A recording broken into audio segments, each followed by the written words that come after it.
जयंती मंगला काली भद्रकाली कपालिनी दुर्गा क्षमा शिवा धात्री स्वाहा स्वधा नमोस्तुते सर्वमंगलमांगल्ये शिवे सर्वार्थसाधिके शरण्ये त्र्यंबके गौरी नारायणि नमोस्तुते सर्वस्वरूपे सर्वेशे सर्वशक्ति समन्विते भयेभ्यस्त्राहि नो देवी दुर्गे देवी नमोस्तुते भगवत्यै नमः पराम्बिकायै नमः। चलो चला जाए बाबू। हाँ। कौन सूत्र अंतिम पाठ में देखे बाबू? समर्थः पद विधि प्राक कडारात समासः सहसुपा तीनों सूत्र देख लिए। आगे दो सूत्र आगे। हाँ, दो सूत्र उधर के भी देखे है ना। हाँ। वो भी वैसे यहाँ पर चूंकि उसके द्वारा कुछ व्यवस्था नहीं हुई है ना, इसलिए वहाँ दे रहे हैं, वरना यहाँ हो जाती तो उसको भी पहले ही लिख देते हैं। हाँ। ठीक है ना। तो चलिए, यहाँ चूंकि वो निर्देश से काम चला है, निर्देश से चला है। चलिए तो लेकिन वो भी कर लिए। वो भी समझ में आ गया। कौन कौन सूत्र थे वो? पहले तो उपसर्जन संज्ञा करने वाला प्रथमा निर्दिष्टम समासो उपसर्जनम उपसर्जनम पूर्वम, ये पूर्व प्रयोग कराने वाला सूत्र आया। चलिए, उसके अलावा बस यही सब हुए। एकदम बैठ गया सब, एकदम कोई दिक्कत नहीं है कहीं। चलिए, तो समर्थ पद विधि ही सुना दो थोड़ा थोड़ा क्या क्या है। समर्थ पद विधि का क्या अर्थ कर दिया? पद संबंधी यो विधि स समर्थाश्रितो बोध्य। क्या हिंदी में अर्थ हो जाएगा? ये पद संबंधी जो विधि वो समर्थ के आश्रित होती जानी चाहिए। आया कि नहीं? समर्थ पदों के आश्रित जानी चाहिए। कौन सी विधि? पद संबंधी विधि। पद संबंधी विधि, पद संबंधी जो कार्य है, जैसे यहाँ ये समाज से वो पद संबंधी कार्य है ना। जैसे इको यण जिसे यण करना, ये पद संबंधी विधि है क्या? इको स्थान में यण होता है, आज परे रहते, ये पद संबंधी विधि है क्या? पद संबंधी नहीं ना है। अरे पद को करके कुछ नहीं ना कह रहा है, के स्थान पर यण होता है ना। वर्ण संबंधी कह सकते हैं, लेकिन पद संबंधी नहीं ना। वहाँ वो ये नहीं कहेगा कुछ। आया कि नहीं आया? ध्यान रखना, वहाँ पर ये नहीं कहेगा कि समर्थाश्रित होना चाहिए, ये सब नहीं कहेगा। लेकिन यदि पद संबंधी कोई भी विधि होगी, आया ना, चाहे कोई भी हो, ऐसा नहीं कि समास ही, लेकिन समास ऐसी है इसलिए इसी प्रकरण में रख रहा है। तो पद संबंधी जो भी विधि है वो समर्थ पदों के आश्रित जाननी चाहिए। और समर्थ पद किसको कहते हैं, समझ में आया कि नहीं आया? है ना। मोटे मोटे से बताएं तुमको कि आकांक्षा आदि के द्वारा परस्पर में जो अन्वय योग्यता है वही क्या है बाबू? आकांक्षा है।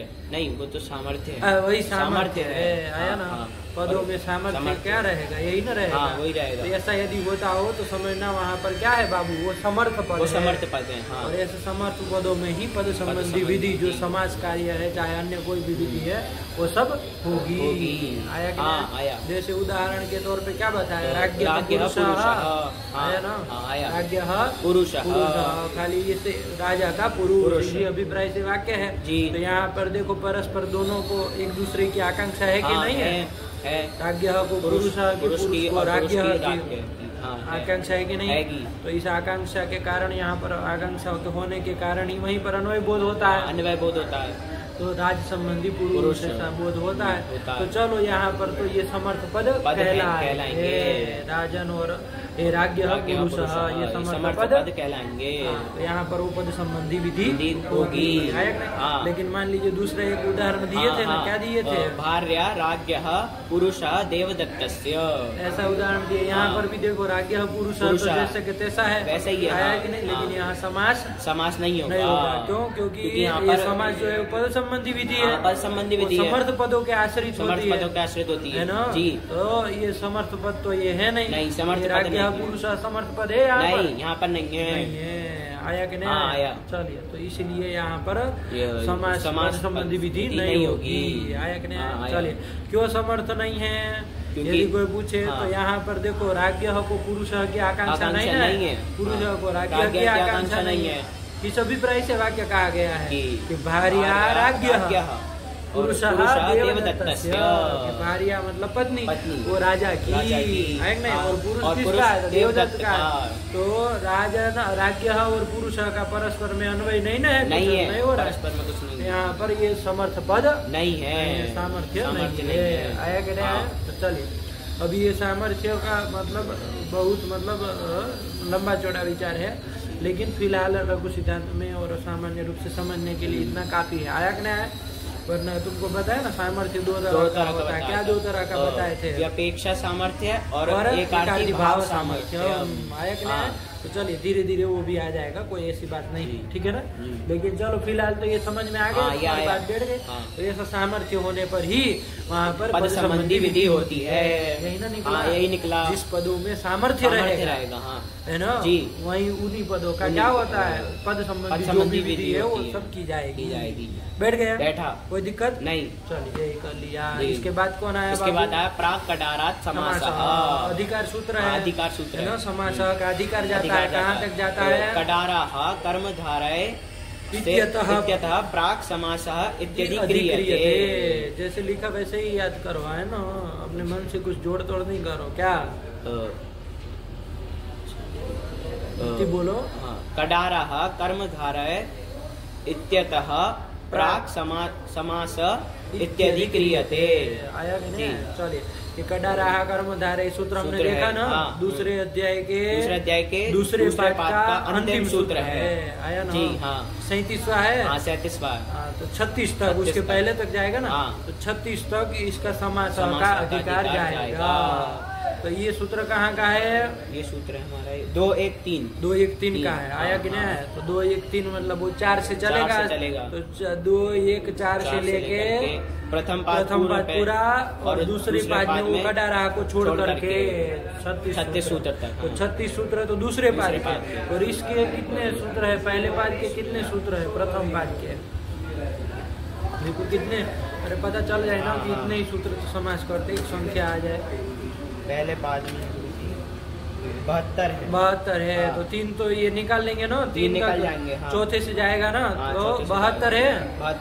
3 निकल जाएंगे, 69। 69 इधर हुआ, 36 हुआ। तो टोटल लगा लो कितना हो जाएगा? 75, 105 कितना होगा?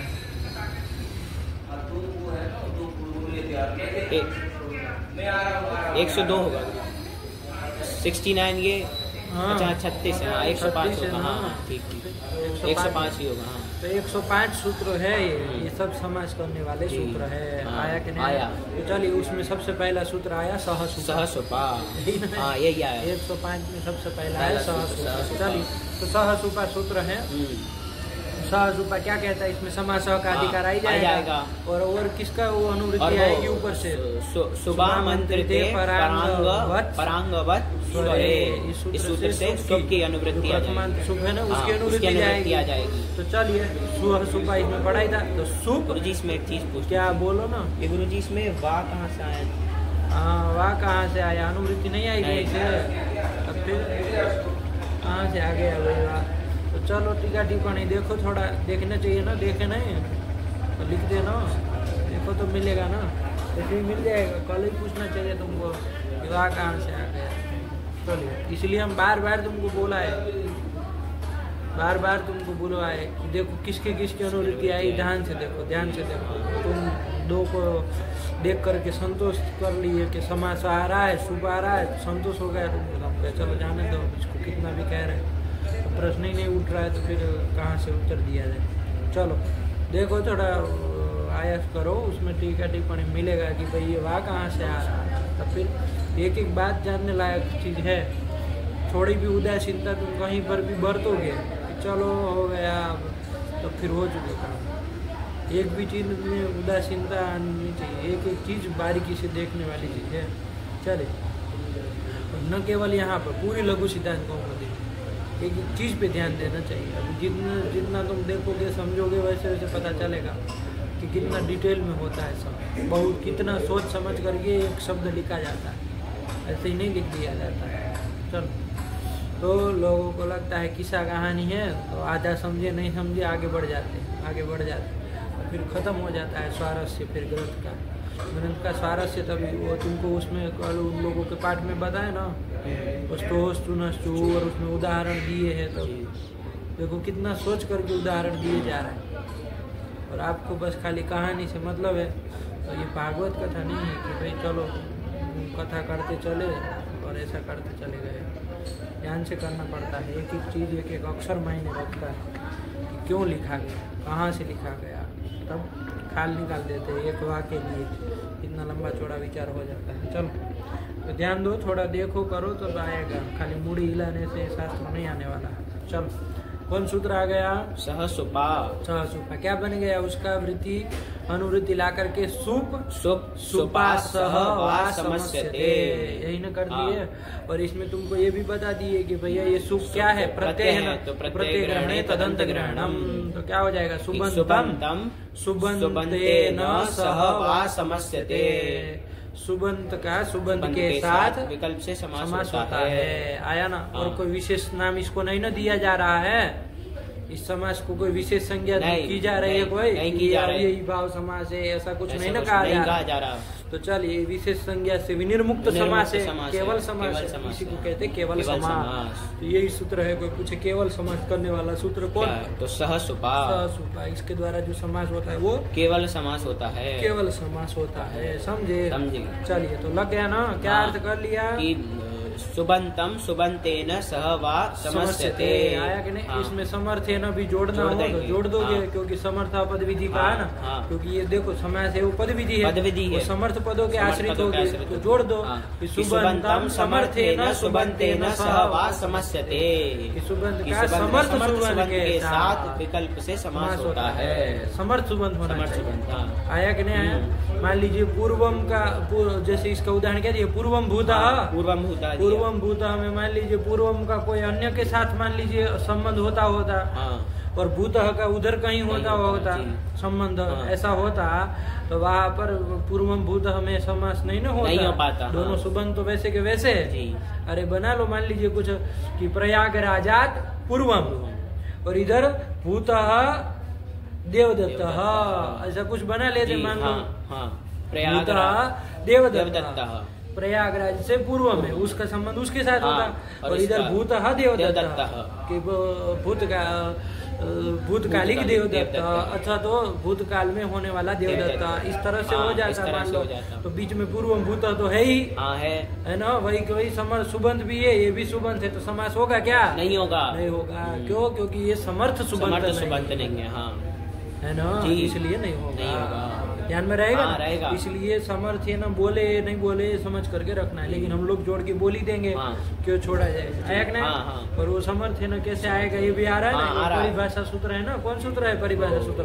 समर्थ पद विधि ही इससे आ जाएगा, उससे निकल, उससे आ जाएगा, मतलब अनुवृत्ति नहीं आएगी, उससे निकल जाएगा कि भाई ये चूंकि पद संबंधी विधि है, समास जो है वो तो समर्थ पदों के आश्रित होती है, तो समर्थ जब रहेगा तभी होगा। तो चलिए, इसीलिए समझे ना बात को?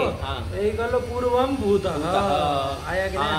पूर्व में होने वाला, ऐसा जो भी है तो उसको कहेंगे। तो ये उदाहरण दिया ना, पूर्वम भूत, ये लौकिक विग्रह। एक बार प्रक्रिया करो कैसे किया है। पूर्वम भूत, ये लौकिक विग्रह, अलौकिक विग्रह करेंगे। अभी ये सब बातें जो बीच में 2-3 लाइन समझी ना, उसको हमको समझनी है, लेकिन पहले कल तक का जो हमको विचार किए उसको देख लिया जाए, ठीक है ना? तो पूर्वम भूत ये लौकिक विग्रह है, अलौकिक विग्रह क्या हो जाएगा? पूर्वम भूत सु, हाँ, यही अलौकिक विग्रह हो जाएगा। चलो फिर अब यहाँ पर, अब इसके बाद तो लिखे ही थे, हम लोग पढ़े भी लिए थे कि अब क्या हो जाएगा? पूर्वम भूत सु का समास हो जाएगा। कौन रख देगा? सहसुपा। घटा लो, सुबंतम समर्थेन सुबंतेन सह समस्यते वा समस्यते। आया ना? तो चलो सुबंध करके ले लो, कोई भी सुबंध लिया जा सकता है। कोई भी लिया जा सकता है। पूर्वम भी सुबंत है, भूत सुबंत है, कोई भी पकड़ लो, सुबंत करके ले लिया पूर्वम, उसका समर्थ सुबंत के साथ मतलब भूत सु के साथ समास होता है। वो भी विकल्प से होगा। विकल्प से होगा का मतलब वाक्य भी प्रयोग कर सकते हैं जी। वाक ग्रहण करने से वाक्य में भी वाक ग्रहण करने से वाक्य का भी प्रयोग कर सकते हैं। पूर्वम भूत ऐसा अलग अलग वाक्य भी प्रयोग कर सकते हैं, लेकिन समास अभी किया जाए तो विकल्प समझ में आया ना? आया। यदि नित्य होता ना बाबू, फिर वो वाक्य प्रयोग ही नहीं किया जा सकता था। फिर हम लौकिक विग्रह पूर्वम भूत बोल ही नहीं सकते। नहीं बोल पाएंगे। नहीं बोल पाएंगे क्योंकि नित्य ही जब समास करना है तो फिर अर्थ हम कैसे बताते, तो किसी अन्य पद के द्वारा बताना पड़ता। क्योंकि इस पूर्वम और भूत रहेगा तब तो नित्य समास होता, लेकिन अब ऐसा है नहीं, विकल्प से हो रहा है, इसलिए वाक्य बताया जा सकता है, कोई दिक्कत नहीं है। तो विग्रह वाक्य बता दिया पूर्वम भूत। चलिए तो आ जाओ, पूर्वम भूत सु का सुबंध के साथ समर्थ सुबंध के साथ समास कर दिया। समास कर लेंगे। पूरे का नाम हो गया ये पूर्व अम भूत सु, इस पूरे का नाम समास हो गया। अब समासत्वात् प्रातिपदिक संज्ञा कर लेंगे हो जाएगी। कौन सूत्र? समासाश्च, इस सूत्र से समासत्वात् प्रातिपदिक संज्ञा कर लेंगे और प्रातिपदिक संज्ञा हो जाएगी तो सुपो धातु प्रातिपदिक हो। इस सूत्र से प्रातिपदिक के अवयव सु का किसका अम सु का लोप कर देंगे। क्या बचेगा? पूर्व भूत, ये बचेगा। ठीक है ना? ये बना। तो ये तो पंक्ति लिखी, समासत्वात् प्रातिपदिकत्वेन सुपो लोक लिखे थे। लिखिए। तो इतने में ये सारी बातें बताया ना कि समास संज्ञा इससे हो गई, समासत्वात् प्रातिपदिक संज्ञा हो गई और प्रातिपदिक संज्ञा होने से सुप का लुक हो गया। तो पूर्व भूत यहाँ तक बन के आ गए। चलिए अब क्या किया जाए भैया? अब यहाँ पर पूर्व का पहले प्रयोग किया जाए कि भूत का किया जाए, ये विचार किया गया ना। तो क्या सूत्र आए पूर्व प्रयोग कराने वाला? कौन सूत्र बताया? उपसर्जनम पूर्वम। क्या अर्थ कर दिया इसका अर्थ कर दिया कि समासे उपसर्जनम प्राक प्रयोज्यम, कि समास में उपसर्जन का पूर्व प्रयोग करना। आया कि नहीं? पूर्व में प्रयोग करना, यही कह दिया। जैसे वो तुमको षष्ठी वगैरह सूत्र में दिखाया, एकदम बैठ गया, बैठा। समास शास्त्र आया ना, तो चलो उपसर्जन का पूर्व प्रयोग करना। अब उपसर्जन संज्ञा, उपसर्जन किसको कहते हैं? तो उसके लिए सूत्र आया कि प्रथमा निर्दिष्टम समास उपसर्जनम। क्या कहा इसमें? समास शास्त्रे प्रथमा निर्दिष्टम उपसर्जन संज्ञम स्यात्, कि समास शास्त्र में जो प्रथमांत निर्दिष्ट समाज शास्त्र में जो, देखो इसको इसीलिए ध्यान से करो, ऐसे करोगे ना समाज शास्त्र में जो प्रथमा निर्दिष्ट ऐसे तो फिर गड़बड़ सड़बड़ नहीं करो। समाज शास्त्र में जो प्रथमांत पद, समाज शास्त्र में जो प्रथमांत पद उससे निर्दिष्ट जो है उसकी क्या होती है? उसकी उपसर्जन संज्ञा होती है। आया कि नहीं? इस तरह से कर लेने से। और समाज शास्त्र में प्रथमांत पद देखना है। कहाँ प्रथमांत पद में? समास शास्त्रे, इसलिए ध्यान से कह दिया। समास जिसका किए वहाँ प्रथमांत पद नहीं देखना है। समझ गए? गड़बड़ सड़बड़ कर दोगे वरना। देखो राज्ञ पुरुष में यदि समास राज्ञ पुरुष का किया गया तो वहाँ प्रथमांत देखोगे तो पुरुष है ना, उसकी उपसर्जन संज्ञा होगी, उसका पूर्व प्रयोग होगा। ऐसा नहीं कह रहे। इसीलिए समास का देखो वृत्ति लिखते समय ध्यान से किए, समास शास्त्रे, कि समास शास्त्र में, समास शास्त्र मतलब समास विधायक सूत्रे, समास विधायक सूत्रे, शास्त्र मतलब सूत्र को ही शास्त्र कहते हैं। तो समास सूत्रे, समास विधायक सूत्रे, जो प्रथमांत पद वहाँ प्रथमांत पद देखना है। तो वो तो षष्ठी में षष्ठी प्रथमांत पद आया कि नहीं? तो इस तरह से देखना है। लगा ना? बात बैठी नहीं बैठी? अब यहाँ पर आइए सीधा, आप वहाँ षष्ठी का आप नहीं दिखाएंगे, तुमको आ गया है बढ़िया से। तो चलिए सहसुपा में देखो, यहाँ पर हमारा प्रथमांत पद कौन है? सुबंतम। ये थोड़ा सूत्र में मतलब वृत्ति में देखना बाबू, आया कि नहीं? क्योंकि ऐसे तो सूत्र में सहसुपा में कौन प्रथमांत पद है? बताओ ना हमको। नहीं है कोई? नहीं है। आया कि नहीं? तो अनुवृत्ति ला करके जो वृत्ति बनेगी वो सूत्र ही है ना बाबू, सूत्र का ही अर्थ है। तो उसी में देखना है जो प्रथमांत पद। तो कौन है प्रथमांत पद? ये प्रथमांत पद। उसके द्वारा निर्दिष्ट यदि देखा जाए तो वो तो पूर्वम भी होगा और भूत भी होगा। नहीं होगा? अरे पूर्व भी उसके द्वारा निर्दिष्ट है ना, और भूत भी उसके द्वारा निर्दिष्ट है। नहीं है, क्योंकि सुबंध में तो दोनों सुबंध हैं। तो ऐसा विशेष तो है नहीं कोई। तो चलो इसलिए नहीं ना व्यवस्था बन पाएगी। अरे उपसर्जन संज्ञा तो दोनों की हो सकती है, दोनों का पूर्व प्रयोग हो सकता है, मतलब बारी बारी से दोनों का हो सकता है, कभी भूत का हो जाए, कभी पूर्व का हो जाए, ऐसा होने जा रहा था। तो वहाँ पर वरदराजाचार्य ने क्या बताया कि भूत पूर्वे चरट इति निर्देशात् भूत शब्दस्य पूर्व निपातः। बना लो नहीं बन जाएगा कि भूत पूर्वे चरट। भगवान पाणिनि जी ने क्या किया है, निर्देश किया, मतलब यहाँ पर सूत्र बनाया है, निर्देश किया है। तो इससे कि हमको सूत्र को अर्थ को कोई लेना देना नहीं, लेकिन वहाँ उन्होंने प्रयोग क्या किया बाबू, भूत पूर्वे ऐसा कहा। तो उसमें पूर्व प्रयोग किसका किया है, भूत का किया है। तो भूत का पूर्व प्रयोग इस निर्देश से हम निकाल लेंगे कि भूत का पूर्व प्रयोग होगा। तो कर लो भूत का पूर्व प्रयोग, तो भूत पूर्व ये बन गया। और ये प्रातिपदिक है ही ना, प्रातिपदिक संज्ञा हम पहले ही कर चुके हैं। कब कर चुके हैं, जब वो समास करने के बाद।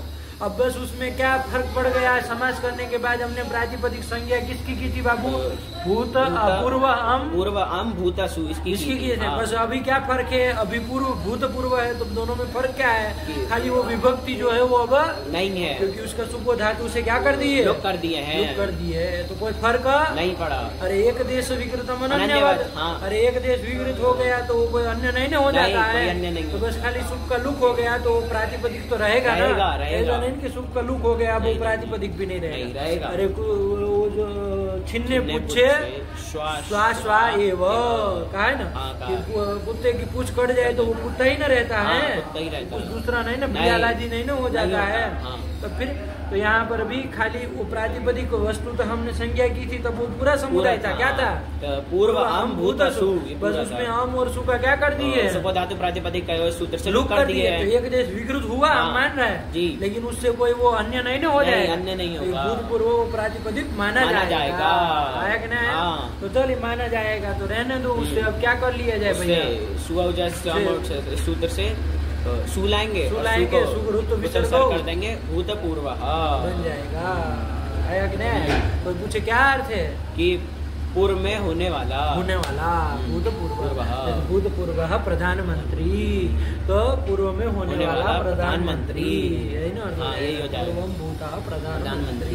वाक्य भी प्रयोग कर सकते हैं क्योंकि विकल्पों से समास हुआ है। तो चलिए, तो भूतपूर्व बन गया, एकदम साफ, कोई दिक्कत नहीं है। ये चल लिए यहाँ तक बढ़िया से बैठ गए। चलो अब क्या, इसके बाद कुछ हुआ था, बस यहीं तक हुआ था ना। चलो अब जो छोड़े है बीच में कुछ छोड़े है ना, वो भी कर लिया जाए। दो एक पुस्तक हम कर लिया जाए जी। चलो अब क्या था देखो, दो सहसुपा में क्रम से कहाँ से छोड़े थे, पहले से पढ़ो, जहाँ तक हो गया था वहाँ तक पढ़ लो। सहसुपा सुप सुपा सह वा समस्यते समासत्वात् प्रातिपदिकत्वेन सुपो लुक, यहाँ तक का हो गया और बढ़िया बैठ गया ना, कोई दिक्कत नहीं। अब देखो यहाँ पर क्या बता रहे, पढ़ो बाबू। परार्थाभिधानम वृत्ति के बारे में बता रहे कि वृत्ति किसको कहते हैं। आया कि नहीं, वृत्ति किसको कहते हैं, ठीक है ना। क्यों ये ग्रंथ उठा रहे हैं, वृत्ति की चर्चा क्यों करने लगे, क्योंकि आगे उनको सब बताना है ना। विग्रह किसको कहते हैं ये सब बताना है ना, तो उसमें वृत्ति शब्द आएगा। विग्रह की जब परिभाषा बताएंगे ना, स्वरूप बताएंगे, विग्रह किसको कहते हैं। हमको लौकिक विग्रह अलौकिक विग्रह सब करना है कि नहीं करना है। तो विग्रह मतलब क्या, विग्रह की जो वो बताएंगे परिभाषा स्वरूप, उसमें वृत्ति शब्द पड़ा है। तो जब तक वृत्ति शब्द जानेंगे नहीं तब तक नहीं ना समझ पाएंगे। इसलिए थोड़ा वहाँ भूमिका से चालू, पहले से चालू तो वृत्ति किसको कहते हैं क्रम से समझ लो तो सब बैठ जाएगा, कुछ नहीं है। परार्थाभिधानम वृत्ति, पर अर्थ का जो अभिधान करावे उसको क्या कहते हैं, वृत्ति कहते हैं, है ना। दूसरे अर्थ का, पर अर्थ का, अन्य अर्थ का जो अभिधान करे मतलब बतावे, उसको क्या कहते हैं, उसको वृत्ति कहते हैं। ठीक हुआ। अभी समझ लो जैसे जैसे कह रहे हैं ना। परार्थाभिधानम वृत्ति ही, वो वृत्ति कितने प्रकार की है, कौन कौन है, तो उसके लिए आगे लिख रहे हैं। क्या लिख रहे हैं, कृत समासैक शेष सनाद। शेष क्या होता है, एक शेष है ना, तो साथ में पढ़ो, ऐसा दसरा मसरा पढ़ोगे। कृत समासैक शेष सनाद्यंत धातु रूपा पंचवृत्तयः। आया ना, ये पंचवृत्तयः, 5 वृत्ति है। कितनी वृत्ति है, 5 वृत्ति है। 5 वृत्ति है। आया कि नहीं, कौन 5 वृत्ति है, तो सबसे पहले आया बाबू कृत। आया ना। दूसरे नंबर में आया तद्धित, फिर समास, समास, फिर चौथा एक शेष और सनाद्यंत धातु। ये पांचवा। कितने हो गए? 5 हो गई। 5 वृत्तियां हो गई। ठीक हुआ। कौन कौन 5 बोलो तो क्रम से? कृत, तद्धित, समास और एक शेष सनाद्यंत धातु। धातु रूपा पंचवृत्तियां बन गया। ये 5 वृत्तियां है। आया कि नहीं? वृत्ति मतलब क्या? तो परार्था विधानम वृत्ति ही। पर के अर्थ को, अन्य अर्थ को जो बतावे, आया ना, उसको कहते वृत्ति। वृत्ति जैसे कृत कहा ना, जैसे कृत का, कृत भी वृत्ति है ना, वृत्ति है। हाँ। कृत मतलब बाबू कृदंत। अरे प्रत्येक ग्रहण कर ही लोगे तुम। तो कृदंत भी एक वृत्ति है कि नहीं है? हाँ है। जैसे पर देख लो क्या बनाए थे? पाचकः। पच धातु से कौन प्रत्यय किया था? पच धातु से वो वही किया था। वही करोगे तो पाचकः बनेगा।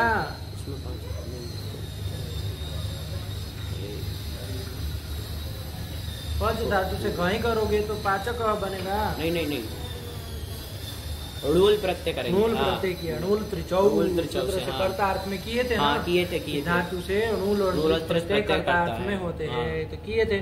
तो पच धातु से णूल किया तो वो क्या बनेगा? णूल का वो रहा, हो गया और ऋणिक था, इसलिए उपधा वृद्धि कर ली। 5 मिला के पाचक बनाए थे। बनाया था। तो पाचक ये कृदंत है कि नहीं है? हाँ, कृदंत ये भी एक वृत्ति है। क्या है बाबू? वृत्ति है। वृत्ति है। वृत्ति मतलब क्या? अब अर्थ घटाओ। परार्था विधानम वृत्ति, जो पर के अर्थ को बताए, पर के अर्थ को बताए, अन्य अर्थ को जो बताए। आया कि नहीं? तो देखो यहाँ पर ये पाचक जो है अन्य अर्थ को बता रहा है ना। क्या अन्य अर्थ का अभिधान करता है? किससे अन्य अर्थ का? तो अवयव से अन्य, अवयव का जो अर्थ है उससे अन्य अर्थ का अभिधान करता है। देखो बाबू ध्यान दो, पाचक में 2 चीजें, एक तो पच धातु है और एक णूल प्रत्यय है। पच धातु तो किस अर्थ में है? पकाने अर्थ में है। पकाने अर्थ में है। तो ये सब पहुंच जाते हैं। क्या कहे कि पच धातु का पकाना ये अर्थ है। ये अर्थ है। आयक ने तो पाक क्रिया को बता रहा है। णूल प्रत्यय किस अर्थ को बता रहा है? कर्ता अर्थ को बता रहा है। कर्ता अर्थ को बता रहा है। किसको बता रहा है? कर्ता अर्थ को। कर्ता अर्थ को बता रहा है। ठीक हुआ। ये पाचक जो है बाबू, वो उसका क्या अर्थ होगा? पकाने वाला। पाक करता। ऐसा एक विशिष्ट अर्थ को बता रहा है कि नहीं बता रहा है? बता रहा है। ये पाक करता जो अर्थ था, पाक करता जो ये अर्थ विशिष्ट एक अर्थ है, वो पच का अर्थ है क्या? केवल नहीं, पच का नहीं है। मूल का अर्थ है क्या? नहीं, एक अन्य ही अर्थ को ये बता रहा है। बता रहा है।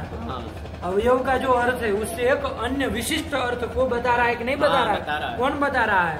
ये पाचक ये बता रहा है। परार्था विधानम वृत्ति, जो पर मतलब अन्य अर्थ को जो बतावे, पर अर्थ को जो बतावे, अन्य अर्थ को जो बता। परार्था विधानम वृत्ति ही। आया कि ना? आया। समझे कि जो पर के अर्थ को बतावे। आया ना? पर मतलब अन्य के अर्थ को बतावे। देखो ये अर्थ पाक करता, ये जो अर्थ है विशिष्ट एक अर्थ है कि नहीं है? तो पच का अर्थ है क्या? नहीं, णूल का अर्थ है क्या? नहीं, एक अन्य ही अर्थ है ना। अन्य अर्थ को, पर के अर्थ को, अन्य के अर्थ को, जो एक विशिष्ट अर्थ को जो बतावे। आया कि नहीं आया? ठीक है ना? देखो अवयव का अर्थ देखोगे ना तुम, पच का अर्थ तो केवल पाक क्रिया होगा ना, णूल का अर्थ केवल कर्ता होगा। इन दोनों से एक अन्य अर्थ को बतावे। आया कि नहीं? पाक करता, ऐसे एक विशिष्ट अर्थ को बता रहा है ना। विशिष्ट अर्थ को बता रहा है। तो यही क्या है बाबू? वृत्ति है। ठीक हुआ ना? समझे कि नहीं? समझे। परार्था विधानम वृत्ति ही। लगा कि नहीं लगा? चलिए वही कह रहे परार्था विधानम वृत्ति। एक में उदाहरण दिए, ऐसे और भी समझ लोगे ना। ऐसे दूसरी वृत्ति कौन बताई? तद्धित, वो भी प्रत्यय होते हैं। तो तद्धितांत वृत्ति, ये भी एक वृत्ति है। फिर तीसरी समास भी एक वृत्ति है। समास तो तुम जान भी रहे हो, एक जैसे राजपुरुष आया ना, ये समास है, तो ये भी वृत्ति है। तो ये वृत्ति है मतलब क्या? ये परर्थ को अभिधान करता है। परर्थ को अभिधान करता है ना, परार्थ को बताता है। आया कि नहीं है? तो क्या परार्थ को बता रहा है? तो देखो क्या बता रहा है? राजपुरुष, राजपद का अर्थ क्या है? राजा। पुरुष का अर्थ क्या है? पुरुष। बोलो। पुरुष। तो ये अर्थ है। लेकिन राजपुरुष ये शब्द किस अर्थ को बता रहा है? एक विशिष्ट अर्थ को, राज संबंधी पुरुष। ऐसे एक परार्थ का अभिधान कर रहा है ना, अन्य अर्थ का अभिधान कर रहा है कि नहीं कर रहा है? तो अन्य अर्थ अभिधान करने वाला जो होता है उसी को कहते हैं वृत्ति। ये वृत्ति है, समझे कि नहीं? समझे। चलिए, तो ये वृत्ति है और कुछ नहीं है, समझे ना? हाँ, समझे। चलिए, तो समास भी वृत्ति है, ऐसे ही एक शेष भी वृत्ति है। और फिर सनाद्यंत धातु, सनाद्यंत धातु, सनाद्यंत धातु भी तुम पढ़ चुके हो, है ना? जैसे चिकीर्षा वगैरह, है ना? तो कर्तुम इच्छा चिकीर्षा, कर्तुम इच्छति चिकीर्षति बनाया था बनाया था। यहाँ चिकीर्ष सनाद्यंत धातु ये भी वृत्ति है, ये भी अन्य अर्थ को परार्थ को बताती है, नहीं बताती है? अरे गृह धातु का अर्थ था करना, और सन का अर्थ, सन किस अर्थ में आता था? इच्छा अर्थ में आता था। लेकिन चिकीर्ष जो बनता है सनंत, है ना, वो किस अर्थ को बता? करने की इच्छा है ना, करण विषयिणी इच्छा। ऐसे एक अन्य अर्थ का अभिधान करा रहे कि नहीं करा रहे? तो ये भी वृत्ति है। तो ये सब वृत्तियाँ, 5 वृत्तियाँ बताई। कितनी वृत्तियाँ बताई? 5 वृत्ति बताई। समझ में आया? परार्थाभिधानम वृत्ति, वृत्ति की परिभाषा बता दी कि वृत्ति किसको कहते हैं? जो अन्य अर्थ का अभिधान करावे, अन्य अर्थ का अभिधान कराने वाली जो होती है उसको कहते हैं वृत्ति। लगा ना? परार्थाभिधानम वृत्ति। 7 नंबर लिखा है कुछ टिप्पणी में। समस्या मान पदार्थापेक्षया भिन्नार्थ अभिधायिका। आया कि नहीं आया? समस्यमान जो पदार्थ है, जैसे राज्ञ पुरुष, समस्यमान पद कौन है? एक राजन पद है, एक पुरुष पद है। समस्यमान पद यही ना है। इसका जो अर्थ है, इसका कोई अर्थ है ना? राजन पद का क्या अर्थ है? राजा। पुरुष पद का क्या है? पुरुष। ये तो समस्यमान पदों का अर्थ हुआ, राजा और पुरुष। उससे एक अन्य अर्थ को बताने वाली जो होती है वो वृत्ति कहती है। राजपुरुष किस अर्थ को बताती है? राज संबंधी पुरुष, ऐसे एक अन्य अर्थ को, भिन्न अर्थ को बता रही है ना। अवयव का जो अर्थ है, समस्यमान पदों का जो अर्थ है, उससे अन्य अर्थ का, भिन्न अर्थ को अभिधायिका जो होती है उसको क्या कहते हैं? उसको वृत्ति कहते हैं। वही ना लिखा है, ध्यान से लगा बाबू। समस्यमान पदार्थापेक्षया, मतलब समस्यमान पदों का जो अर्थ, समस्यमान पद कौन कौन है? राजन और पुरुष। उसका जो अर्थ क्या है? राजा और पुरुष, यही ना अर्थ है। उसकी अपेक्षया भिन्न अर्थाभिधायिका, भिन्न अर्थ को बताने वाली, उसको कहते हैं वृत्ति। तो राज पुरुष, ये वृत्ति होगा कि नहीं? होगा, क्योंकि ये भिन्न अर्थ की अभिधायिका है कि नहीं है? है। कौन भिन्न अर्थ की? राज संबंधी पुरुष। भिन्न अर्थ किसकी अपेक्षा? भिन्न अर्थ समस्यमान पदों के जो अर्थ है उसकी अपेक्षा ये भिन्न अर्थ को बता रही है। समस्यमान पदार्थ की अपेक्षा भिन्न अर्थ को बता रही है। तो ये राज पुरुष है, क्या हो जाएगी? ये वृत्ति हो जाएगी। तो समास को वृत्ति कहते हैं। समझे कि नहीं समझे? चल, और वो वृत्ति कितने प्रकार की है? वो भी 5 प्रकार की। वो भी आ गया ना? क्या कह दिया? 5 प्रकार की। कृत समासैक शेष सनाद्यंत धातु रूपा पंचवृत्तयः। आया ना? ये सब भिन्न अर्थ के अभिधायक होते हैं। कौन? ये कृदंत, तद्धितांत, समास, एक शेष और सनाद्यंत धातु, ये सब अन्य भिन्न अर्थ के अभिधायी होते हैं, अभिधायक होते हैं। आया ना? इसलिए इसको वृत्ति कहते हैं। आया कि ना? भिन्न अर्थ को बताते। किसकी अपेक्षा? तो अवयव का जो अर्थ है उसका एक एक अवयव होगा ना, उस अवयवार्थ की अपेक्षा। क्योंकि सब जगह तो समस्यमान पदार्थ नहीं ना बोला जाएगा। अरे वो तो समाज में कहोगे समस्यमान पदार्थ। अरे सनाद्यंत धातु में कौन समस्यमान? वहाँ थोड़ी समाज हो रहा है।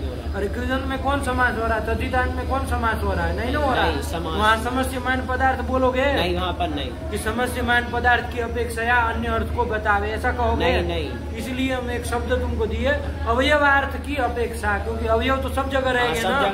जैसे पाचक हमें 2 अवयव है, पच और ऋणुल। पाचक के अवयव है पच और ऋणुल, 2 अवयव है। आया क्या नहीं आया? इन अवयवों का जो अर्थ है उसकी अपेक्षा भिन्न अर्थ को बता रहा है। पाचक कि नहीं बता रहा है? बता रहा है। अवयवार्थ की अपेक्षा भिन्न अर्थ का अभिधायक है कि नहीं है? कौन? पाचक। इसलिए वो वृत्ति है। ऐसे ही तद्धितांत में भी हो जाएगा, समास में भी हो जाएगा। यहाँ पर भी अवयव कह देगा तो चली जाएगा। राज पुरुष में अवयव कौन है? 2 है, एक राजा ने पुरुष। उनका जो अर्थ है उसकी अपेक्षा जो भिन्न अर्थ को बताए उसको कौन बता रहा है? राजपुरुष भिन्न अर्थ बता रहा है, इसलिए वो क्या है? वो वृत्ति है। तो इस तरह से कर देने से सब जगह घट जाएगा, वरना इन्होंने समस्तिमान पदार्थ का वो सब सब जगह नहीं ना काम चलेगा, वो केवल कहाँ चलेगा? समास में चलेगा। यही तो कह रहे हैं। तो क्या कर लो अपने से? वृत्ति अव्ययार्थ परार्था विधान वृत्ति, भिन्नार्थ को अभिधान कराने वाली वृत्ति है। तो जैसे ही तुम कहोगे भिन्नार्थ, तो किससे भिन्न अर्थ, ये प्रश्न आएगा। तो क्या बोलोगे? अव्ययार्थ की क्या अव्ययार्थ की अपेक्षा जो भिन्न अर्थ को बतावे उसको कहते हैं वृत्ति। समझे? वही बात है। चलो एकदम साफ नहीं ना, कोई दिक्कत है? चलो इसके बाद कौन आया? अब ये वृत्ति को जान लिया ना, 5 वृत्तियाँ होती है, भूलना नहीं कभी इसको। हाँ चलो इसके बाद क्या आया? वृत्त्यर्थावबोधकम वाक्यम विग्रह। विग्रह किसको कहते हैं? अब वहाँ पर मुख्य रूप से हमको वही बताना था कि भाई ये समाज में चूंकि हम लोग विग्रह करते हैं ना, करते हैं, लौकिक विग्रह, अलौकिक विग्रह। विग्रह किस बला का नाम है? विग्रह किसको कहते हैं? कोई पूछ ले तो क्या बताया जाएगा? तो वही लिख रहे, वृत्त्यर्थावबोधकम वाक्यम विग्रह। वृत्त्यर्थावबोधकम का ना, तो वृत्ति के अर्थ का अवबोधकम मतलब बताने वाला, वृत्ति के अर्थ को बताने वाला जो वाक्य है उसको विग्रह कहेंगे। अरे ये वृत्ति जैसे राजपुरुष है, ये वृत्ति हुई।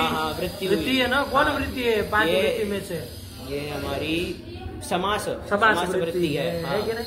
तो राजपुरुष है, ये वृत्ति है।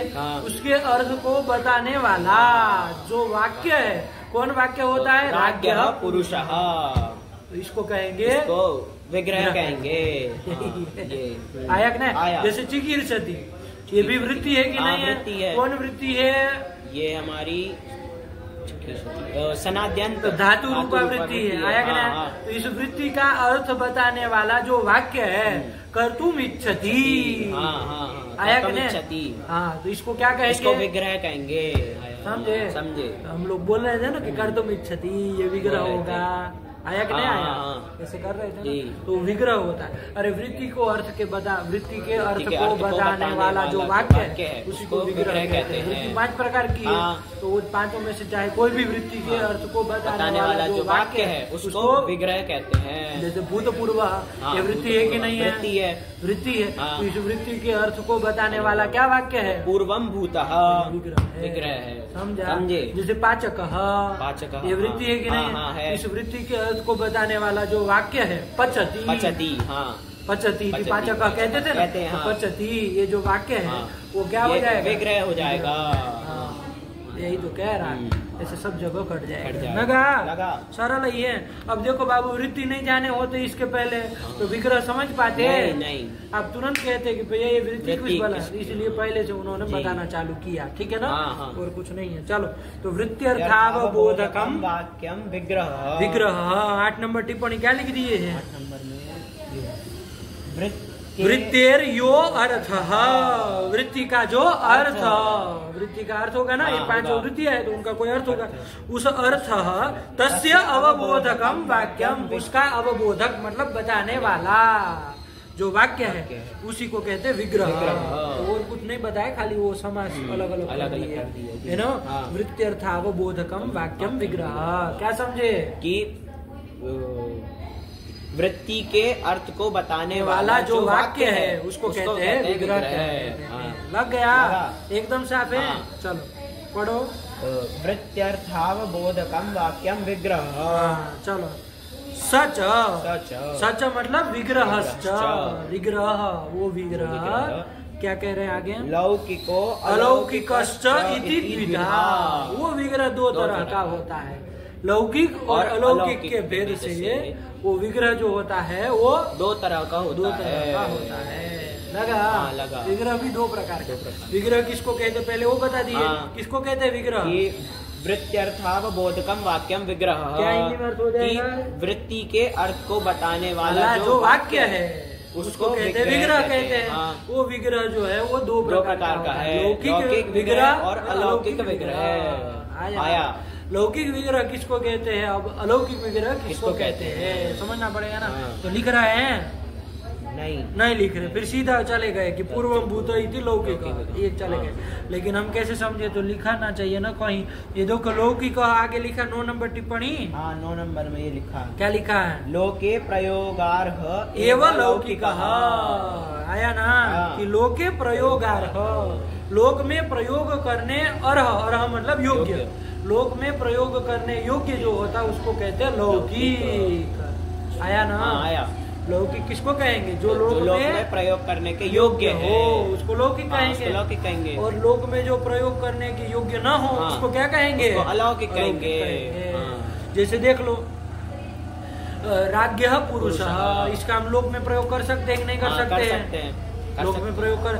लेकिन लोक में हम राजन गस पुरुष सु ऐसा प्रयोग कर सकते हैं क्या, किसी को कहना हो राज पुरुष को बुला के लाओ, तो हम ये कह राज्ञः पुरुष आना या तो कह सकते हैं, लेकिन ये कह सकते हैं क्या, राजन गस पुरुष सु तम आनय, ऐसा कह सकते हैं क्या, कह सकते नहीं प्रयोग नहीं। तो राज्ञः पुरुष ये तो कैसा होगा, लौकिक विग्रह, लौकिक विग्रह होगा। विग्रह तो दोनों है, दोनों वृत्ति के अर्थ को बता रहे हैं, वृत्ति के अर्थ को दोनों बता रहे हैं, दोनों बता रहे हैं। लेकिन एक का लोक में प्रयोग कर सकते हैं और एक का लोक में प्रयोग नहीं कर सकते, है ना। लोक में किसका, राज्ञः पुरुष कर सकते हैं, तो लौकिक विग्रह है। और राजन पुरुष सु, वो देखो वृत्ति के अर्थ को ही बता रहा है, ये भी विग्रह है। राजन गज पुरुष सु ये विग्रह नहीं है क्या, है। ये भी विग्रह है, लेकिन इसका लोक में प्रयोग नहीं कर सकते, इसलिए ये अलौकिक विग्रह है। लगा तो विग्रह भी दो प्रकार का होता है, समझे। यही कह रहे, लग गया ना, अच्छे से बैठा। चलो पढ़ो। लोके प्रयोगार्ह एवं लौकिक है ना, और लोके प्रयोगानर्ह आगे लिख दिया ना 10 नंबर में कि लोक में प्रयोग के अनर्ह मतलब अयोग्य जो होता है इति अलौकिक, उसी को कहते हैं अलौकिक विग्रह। लगा, विग्रह दोनों को कहते हैं, ठीक हुआ, लौकिक विग्रह अलौकिक। चल ये दोनों विग्रह के ही भेद है। चल आया, एक बार बोल दो विग्रह सामान्य तो क्या स्वरूप बता दिया। विग्रह किसको कहते हैं, वृत्त्यर्थावबोधकम वाक्यम विग्रह, मतलब वृत्ति के अर्थ को बताने वाला जो वाक्य है उसको विग्रह कहते हैं। वो विग्रह दो प्रकार के हैं, कौन लौकिक विग्रह और अलौकिक विग्रह। याद रहेगा वो परिभाषा नीचे टिप्पणी से याद कर लेना। लोके प्रयोगार्ह होगा जो मतलब लोक में प्रयोग करने योग्य जो उसको कहेंगे लौकिक विग्रह, और लोक में प्रयोगानर्ह मतलब जो लोक में प्रयोग करने के अयोग्य है उसको अलौकिक विग्रह कहेंगे। यही तो बन गया, क्या कहना। अब सीधा उदाहरण की ओर ले गए, तत्र करके क्या कह दिए, तत्र पूर्वम भूतः इति लौकिक, ठीक है ना, इति लौकिक विग्रह, विग्रह है ना, विग्रह तो लौकिक विग्रह। और पूर्वम भूतसु इति अलौकिक विग्रह, ये अलौकिक विग्रह है। दोनों कर लेंगे, आया ना, आ गया। चले। और एक बात और लग गया, ध्यान रखना बाबू कि जो समास किया जाता है ना वो अलौकिक विग्रह में ही किया जाता है। अपने से ध्यान जो कहेंगे ना सुबंध का सुबंध के साथ समास होता है, तो समास संज्ञा करेंगे ना किसी की, तो अलौकिक विग्रह में ही वो किया जाता है। ध्यान रखना, कभी नहीं कह देना राज्ञः पुरुष, राज्ञः एक सुबंध, उसका पुरुष सुबंध के साथ समास होता है तो राज्ञः पुरुष ये वाक्य में ही समझ लगा। अलौकिक विग्रह, अलौकिक विग्रह में ही करना, लौकिक विग्रह में नहीं करना, ठीक है ना। ये बात अपने से थोड़ा ध्यान में रखना। चलिए कर लिए, चलिए। और आगे भूतपूर्व तो बना ही लिए ना, अब कोई दिक्कत नहीं, फिर से दोहराने की जरूरत नहीं है। चलो, भूतपूर्व चरण इति निर्देशात् पूर्व निपात, निर्देश से पूर्व निपात भी कर लिया, भूतपूर्व बन गया, कोई दिक्कत नहीं। चलो अब क्या आया, वार्तिक आया। हाँ क्या, इवेन समासो विभक्त्य लोपश्च, ये वार्तिक आया। अब इसको भी समझ लिया जाए तो हमारे केवल इति केवल समास हो जाएगा, केवल समास का काम खत्म। आया क्या है भाई, कितने पौधे पहले इतना देख लो इसमें, इवे न इव का इवे न बन जाएगा ना, तृतीय वचनांतम समासः इति प्रथमैक वचनांतम और विभक्त्य लोपः इति प्रथमैक वचनांतम और च इति अव्ययम्, इतने पौधे आया ना। तो चलो समास करने वाला है और साथ में और भी कुछ काम करा रहा है, तो देख लिया जाए। तो कैसे अर्थ करोगे बाबू, इवे न तृतीया थे ना, इवे न तृतीया थे, तो इसमें भी वो सुबंध है ना, सुपा वगैरह ले आओगे ना। सुपा, अरे सुबा मंत्री से सुप आ जाएगा, और सूत्र में सुपा पड़ा था वो भी आ जाएगा, और सह भी आ जाएगा, तो क्या बन जाएगा सब मिला करके ये सुपा का सुबंतेन किए थे ना, सुबंतेन किए वो थे। कैसे सुबंतेन, तो इसमें तो दिया इवेन सुबंतेन। अच्छा बन जाएगा ना, बन जाएगा कि कोई भी सुबंध नहीं लेना है अब, इव सुबंध, इव स्वरूप, इव रूप जो सुबंध है उसके साथ समास होता है। किसका होता है? सुबंध का। तो कर लो अपने से, क्या बना लोगे? सुबंतम इवेन सुबंतेन सह समस्यते। समर्थेन भी जोड़ना हो तो जोड़ देना। हाँ कि सुबंतम समर्थेन इवेन सुबंतेन सह वा समस्यते। लग गया? लगा। ठीक हुआ। फिर से बोलो एक बार ध्यान से। सुबंतम समर्थेन इवेन सुबंतेन सह वा समस्यते। हिंदी में क्या अर्थ हो जाएगा? सुबंध का समर्थ इव सुबंध के साथ समास होता है विकल्प से। समझ गए? यही तो अर्थ करना है। लगे? लगा। जैसे उदाहरण ले लो, क्या दिया इन्होंने? वागर्थौ इव। इव इति, ये तो विग्रह बोल रहे हैं, रूप आगे ना, वागर्था विव, ये बनाया। समझ गया? तो चलो, वागर्थौ इव, वाग और अर्थ की तरह, वागर्थौ। ये वागर्थौ में तो द्वंद्व समास है। वाक्च अर्थश्च इति वागर्थौ, तो द्वंद्व समास है, उसमें नहीं करने जा रहे। वागर्थौ इव, तो वागर्थौ भी एक सुबंध है, इव भी एक सुबंध है। तो चलो पहले क्रम से किया जाए, लौकिक विग्रह किया जाए। तो लौकिक विग्रह करो बाबू। वागर्थौ इव इति लौकिक विग्रह। ये लौकिक क्या? वागर्थौ इव इति लौकिक विग्रह। हिंदी में अर्थ समझ में आ रहा है ना? ध्यान रखना, खाली शब्द मत बोलना। वाक मतलब वाणी, शब्द, और अर्थ मतलब अर्थ, तुम जाने हो। तो वाणी और अर्थ की तरह, अब वो कौन किसको कह रहे हो वो सब बात जाने, लेकिन वाणी शब्द और अर्थ की तरह। अरे वो पार्वती परमेश्वर आया ना, कि पार्वती और शिव जो है वो दोनों जुड़े हैं एक दूसरे से। कैसे जुड़े हैं? तो वागर्थौ इव, वाणी और शब्द और अर्थ की तरह। जैसे शब्द और अर्थ जैसे कैसे एक दूसरे से जुड़े रहते हैं, अलग होते हैं कभी? नहीं होते। शब्द और अर्थ अलग नहीं होते। जैसे पार्वती और शिव दोनों ही एक दूसरे से क्या है? जुड़े हुए हैं। इस अभिप्राय से वाक्य है पूरा, उसका उन्होंने ये पकड़ा है उदाहरण। तो हमको अभी वो सब नहीं देखना है, किस्सा कहानी। वागर्थौ इव, शब्द और अर्थ की तरह। हिंदी में अर्थ जाने रहो। तो वागर्थौ इव अलौकिक विग्रह हुआ। अलौकिक विग्रह किया जाए ना, किया जाए कि नहीं किया जाए? तो करो अलौकिक विग्रह। क्या हो जाएगा बाबू? वागर्थ औ, बहुत सुंदर। वागर्थ औ, और आगे इव सु आएगा ना? अरे इव देखो बाबू, अव्यय है।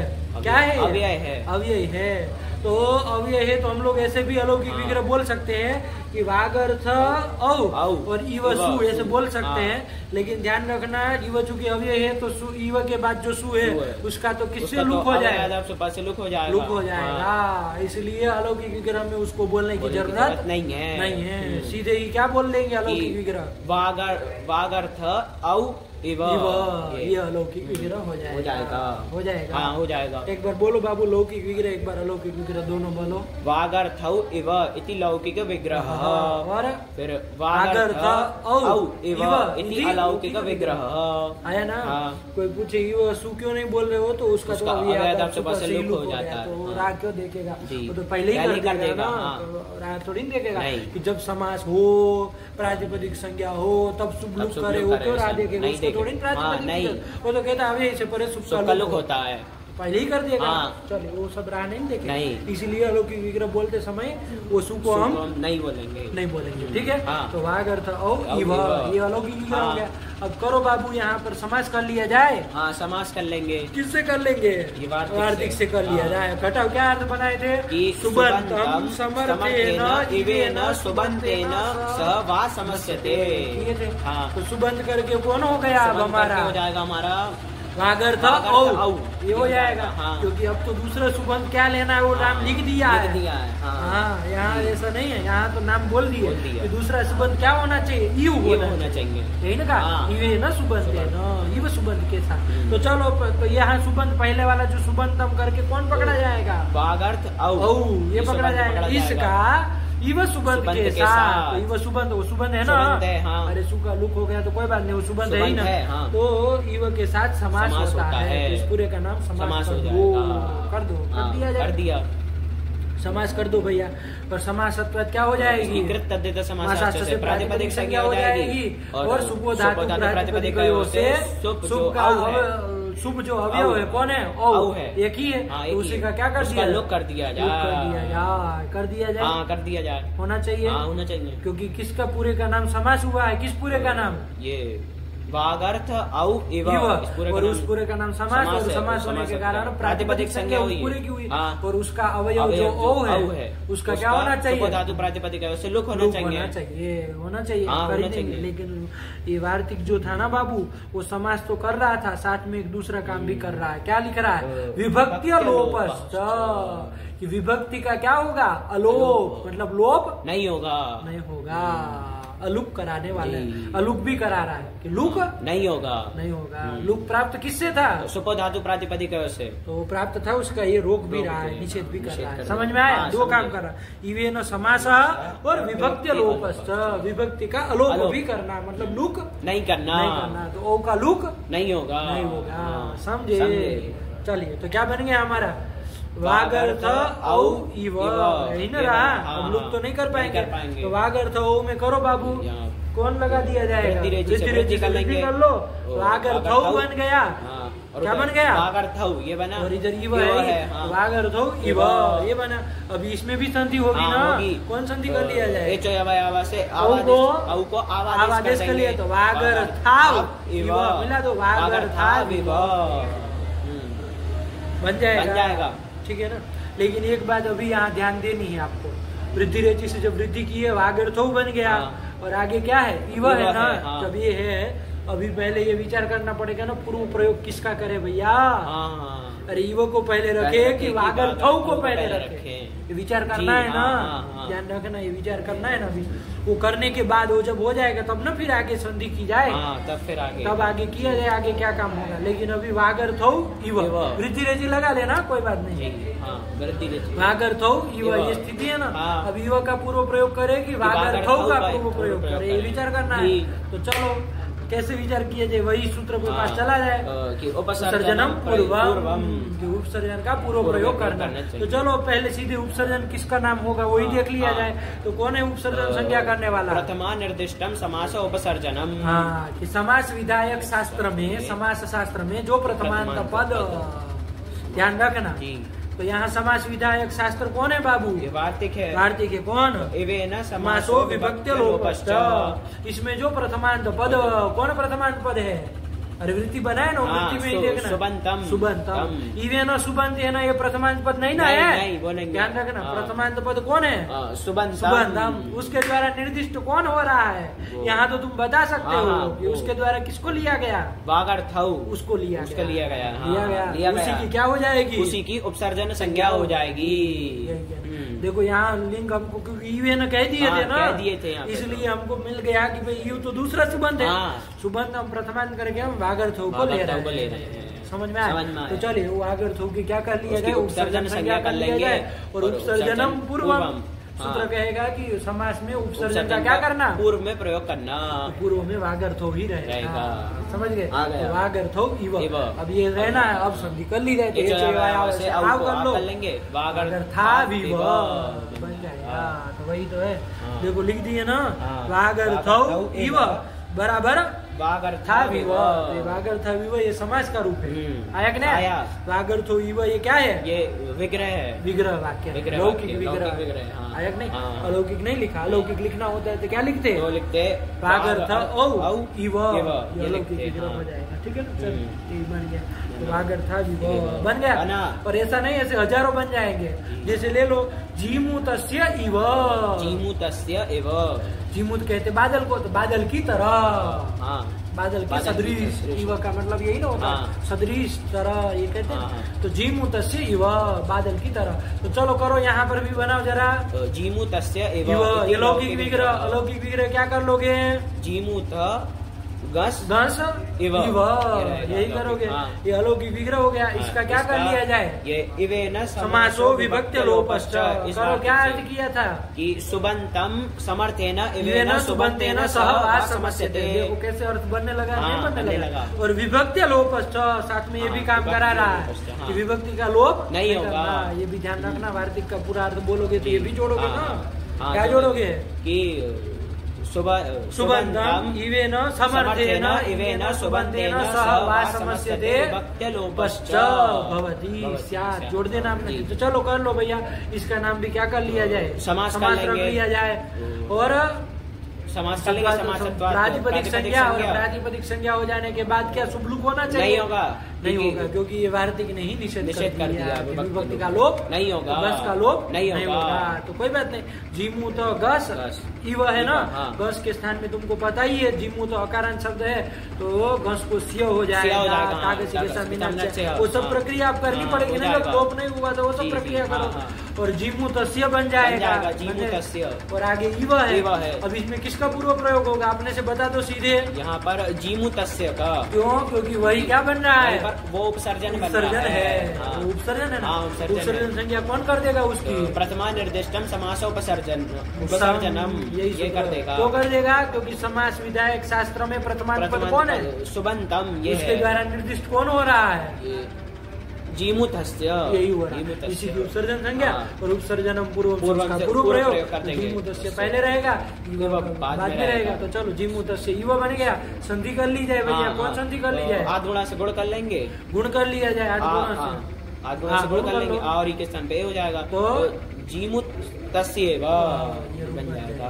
बादल की तरह। बादल की तरह ये अर्थ आ जाएगा। ये समास है, आया कि नहीं आया? तो ऐसे कई सारे बन जाएंगे ना, अनेकों बन जाएंगे। आया कि नहीं? चलो, एक प्रश्न बाबू तुमको कोई पूछे कि ये समास करने की क्या जरूरत थी? अरे वागर तो ये वाक्य था ना, संधि तो कर ही लेते आप लोग एचो यवा से, तो क्या बन जाता है?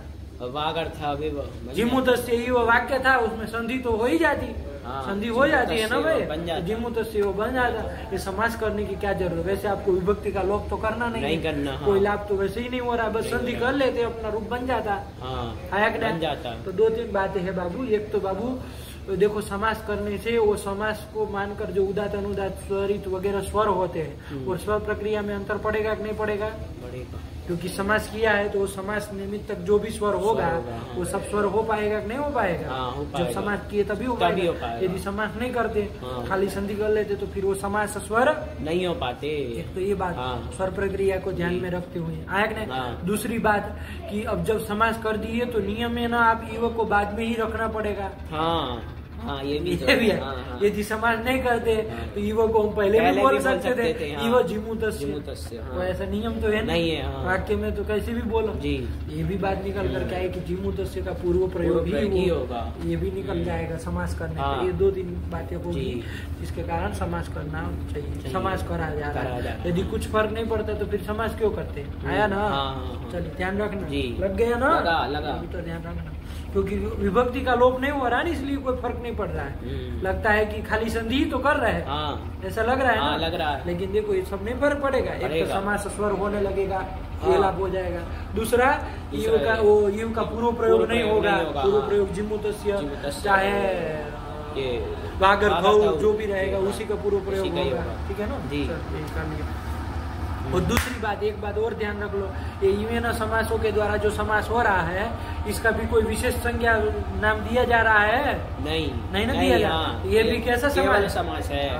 वार्तिक के द्वारा जो समास हो रहा है वो केवल समास है। ठीक है ना? तो केवल समास करने वाला एक तो सहसूत्र सूत्र हो गया, और एक इवेन समासो विभक्त लोपश्च वार्तिक भी हो गया। ध्यान रहेगा। चलिए, इति केवल समासः, केवल समाप्त, केवल समास की परिसमाप्ति होगी। आई। चल, इसके बाद कौन आ रहा है? इसके बाद आ रहा है अतः अव्ययी भाव। अब अव्ययी भाव समास की ओर आगे बढ़ रहे हैं। चलो, क्या समय हुआ? 1:04 हो गया। चलो रखा जाए, बढ़िया। आवर्तन भी आ गया इसमें। इसमें बढ़िया है। चलो, अब यही भाव चलते हैं फिर। ठीक, रखा जाए ना बाबू? भगवते नमः, पराम्बिकायै नमः।